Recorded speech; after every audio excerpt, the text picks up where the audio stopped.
A couple years ago, I got the opportunity to go see a major performer do a show here in the Twin Cities. And what was so amazing about this act was that for 7 straight days, he sold out one of the largest venues in town twice a day.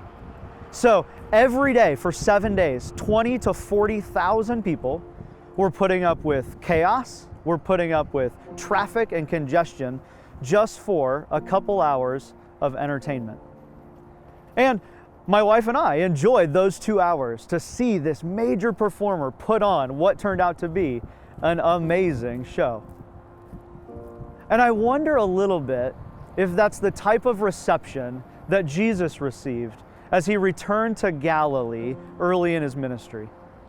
You see, after the first sign he performed in Cana, turning water into wine, he traveled up to Jerusalem, where it says he did many signs and wonders. He turned over tables in the temple, probably ticked some people off, but made a major commotion and a major name for himself. And now he's returning back to Galilee to do some more ministry. And it says that they welcomed him into the region because they had been in Jerusalem and they had seen the many signs and wonders that he did. And you wonder if they were just showing up to be entertained because they'd heard the grand stories and they wanted to see it for themselves. Contrast that with a man who traveled to see Jesus. You see, this wasn't just any man. It says this was a royal official that traveled to see Jesus from Capernaum to Cana. And this royal official was probably part of the Roman government that was occupying the area at the time. So he wasn't a Jewish person. He wasn't coming to sit at the feet of Jesus to become a disciple or anything like that. Instead, this was a desperate father. It says that this royal official had a son who was near death at home. And the official had probably spent time and money seeking doctor after doctor and the treatments and medicines available in Capernaum. And now he's desperate. He's willing to make the trek from Capernaum to Cana to see Jesus, who might be his last hope. Could there be a bigger contrast? A group of people that want to see the signs and the miracles, to be entertained and to be wondered. And on the other hand, a man who's desperate for a miracle to bring life to his son. It's in this that we see the turning point in the story. See, here at the end of John 4, verse 47, it says the man came and begged Jesus to come and heal his son. And I'm sure the response initially is not what he expected. He gets a little pushback from Jesus, but Jesus responds to all of them, to this man and to the crowds. See, he says, unless you people see miraculous signs and wonders, you will never believe. I get it.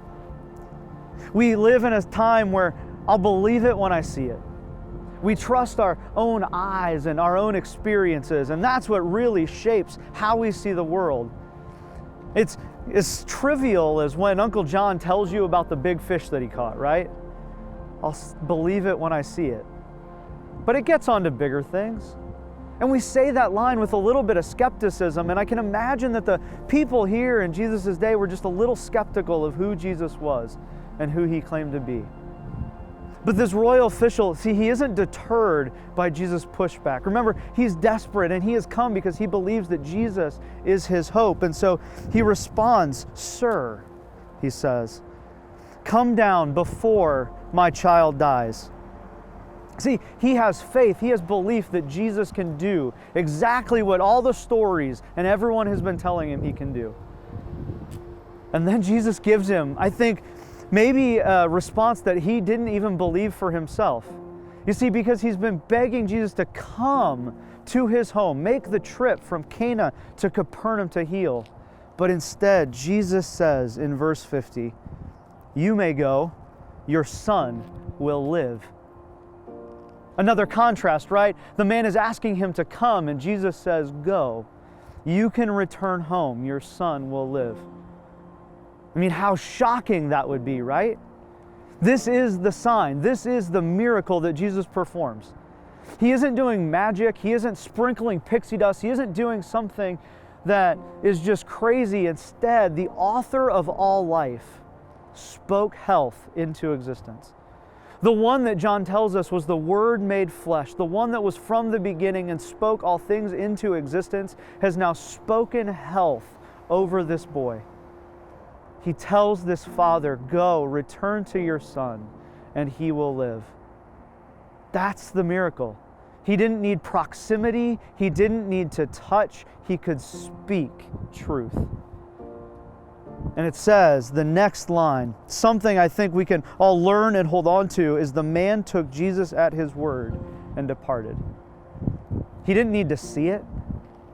He could believe that it was true. He put his faith and trust in Jesus and he set off for home. How nerve-wracking that walk must have been, right? Waiting to find out if it was true. But he does make that walk. He makes that trip and he finds out that what Jesus said was true.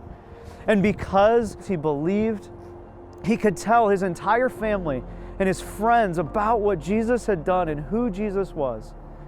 And it changed his life and it changed their lives, for they all came to have faith in Jesus.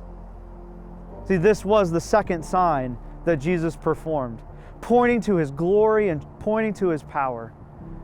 And the question for us is, do we take Jesus at his word? Do we trust the promises that he gives us? Or do we continue to seek proofs and powers and signs?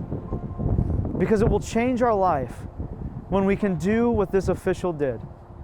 We can believe and we can walk away in faith.